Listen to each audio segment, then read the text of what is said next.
तो उठाएं, हम अपनी बात तो करें।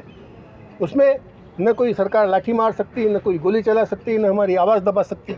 हम नदी पे, दुकान पर, मकान में, शादी समारोह में, शमशान में, बाज़ार में, चाय की दुकान पे, पान की दुकान पे, जहाँ भी इकट्ठे हों, जो मुद्दे हमने दिए हैं लोगों के सामने, उन मुद्दों पे कम से कम 1 घंटा रोज़ चर्चा करें। इसका हम जनता से आह्वान करते हैं। मीडिया में भी चर्चा करें, जहाँ भी हो सकती है आप इस मुद्दे के, चाहे पक्ष में चर्चा करें, चाहे विपक्ष में चर्चा करें। अगर मंथन होगा तो मक्खन निकलेगा ही निकलेगा, हमें विश्वास है। तो हम ये नहीं कह रहे कि वो हमारे ही मुद्दे के पक्ष में बात करें, आप हमारे विपक्ष में भी बात कर सकते हैं। आप ये भी कह सकते हैं कि हम जो कह रहे हैं वो गलत है, लेकिन कम से कम 1 घंटा रोज़ सभी नागरिक इस मुद्दे पे चर्चा करें।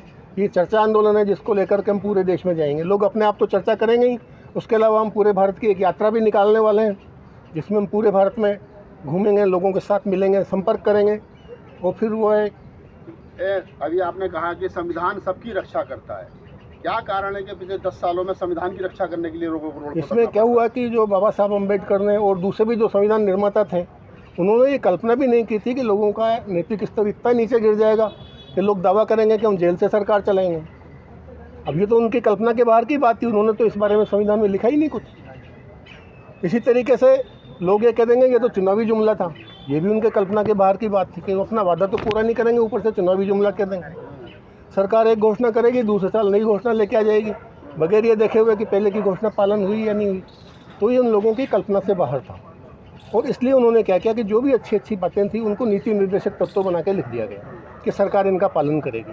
अब आज देखिए, जब कॉमन सिविल कोड की सरकार बात करती है तो कहती है कि नीति निर्देशक तत्व में लिखा हुआ है, रोजगार की बात कहते हैं तो वो मानने के लिए बाध्य नहीं है। ये दोगला चरित्र कैसे चलेगा? तो संविधान में जो हम सशक्तिकरण की बात करें, सुधार कह दो, आधुनिकीकरण कह दो, बात एक ही है। कान को कैसे भी घुमा के पकड़ो।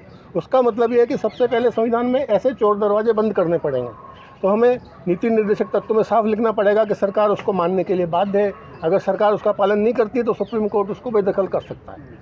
इसी तरीके से संविधान में कुछ और ऐसी जो छोटी छोटी लोगों के, नेताओं को जो रिलैक्सेशन दिए, वो रिलैक्सेशन खत्म करने पड़ेंगे। संविधान को सशक्त बनाना पड़ेगा। संविधान इतना सशक्त हो कि खुद अपनी रक्षा करे, जो संविधान का उल्लंघन करे वो सत्ता छोड़ दे। ऐसे में जब लोगों को 2 वक्त की रोटियों के लिए लोग, देश की 80% आबादी जो जूझ रही है, सरकार दावा कर रही है कि हम 80 करोड़ लोगों को 5 किलो अनाज दे रहे हैं, ऐसे में लगता है कि लोग अपनी रोजी रोटी छोड़ करके आपके बिल्कुल नहीं आएंगे, बिल्कुल नहीं आएंगे। जो पूंजीवाद है उसके कई हथियार हैं। पूंजीवाद का नारा है कि जो हमसे टकराएगा वो समय कहाँ से लाएगा। तो आम आदमी को इतना बिजी कर दो रोजी रोटी को जुटाने में कि उसके पास समय ही नहीं रहे। इसीलिए हमने इस तरह के आंदोलन को डिज़ाइन तैयार किया। जैसे गांधी जी ने उस टाइम के हालात में तैयार किया था डिज़ाइन, हमने आज के हालात को देखते हुए तैयार किया कि आदमी कुछ भी अपना काम करते हुए, जहाँ अपने सर्विस पे गया वहाँ भी अपने जो उसका साथ में काम करने वाला सहकर्मी है उसके साथ बात कर सकता है। इस मुद्दे पे विरोध में भी बोल सकता है। चर्चाएं करेंगे तो ये धीरे धीरे ये वाइब्रेशन फैलेगा।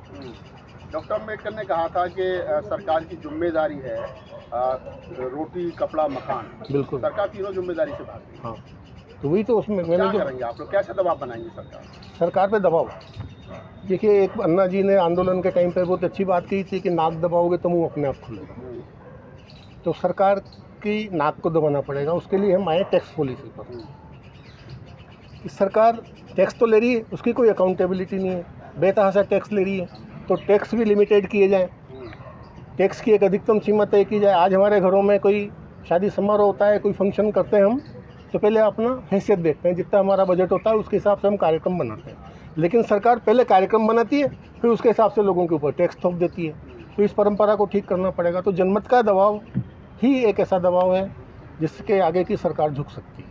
नहीं तो बड़े बड़े आप आंदोलन कर लो इस देश में, अगर हम ईमानदारी से सारे जेब कतरों का आह्वान करें और सारे जेब कतरे ईमानदारी से हमारे मूवमेंट में आ जाएं, तो रामलीला मैदान खचाखच भर जाएगा। तो एक जगह पर पूरे देश की भीड़ को इकट्ठा करके आंदोलन दिखाना, शक्ति प्रदर्शन करना, वो कोई सार्थकता नहीं है। हमें शक्ति को डिसेंट्रलाइज करना पड़ेगा, ग्रास रूट तक, गांव-गांव तक फैलाना पड़ेगा। और हमें शक्ति प्रदर्शन नहीं करना है, शक्ति का संचय करना है, तभी इसके परिणाम आएंगे। और उसके लिए धैर्य से। जातिवाद और पूंजीवाद 2 बड़े दुश्मन हैं लोकतंत्र। एक ही चीज़ है। एक नहीं, पूंजीवाद थोड़ा सा अलग हो गया। पूंजीवाद कोई भी हो सकता है, पूंजीवादी। तो जातिवादी और पूंजीवाद जो वो 2 बड़े दुश्मन हैं, कैसे लड़ोगे इन दोनों? पहले मैं एक्सप्लेन कर दूँ। हम जातिवाद करके उसको थोड़ा और संकीर्ण करें। बेसिकली ये पाखंडवाद है, और पाखंडवाद और पूंजीवाद दोनों का एक ही प्लान है कि लोगों को खुशी खुशी उनका शोषण करवाने के लिए तैयार करो। पूंजीपति इस तरीके से जाल फैलाता है, इस तरह की स्कीम लेके आता है कि आदमी जो है क्रेडिट कार्ड खरीद रहा है, हैवी इंटरेस्ट दे रहा है, फिर भी बड़ा खुश है। इसी तरह से जो उसको बताया जाए कि हमारे को तो इसी जाति का कर्म करना है, हमें दूसरी जाति में शादी नहीं करनी, इस तरह के तमाम नियम है ना, इस तरह से पूजा पाठ करना है, सब ने अपने अपने कॉपीराइट कर लिए। वो कॉपीराइट करके वो लोगों को लूट रहे हैं और उन्होंने लोगों को मेंटली प्रिपेयर कर दिया कि ये जो देखो दुख है ना, वो पिछले जन्म के कर्मों का फल है, या जो दुख है वो संसार तो मिथ्या है, क्या तुम इनके झमेले में पड़ते हो दुनियादारी करना, तुम तो अपना भजन करो।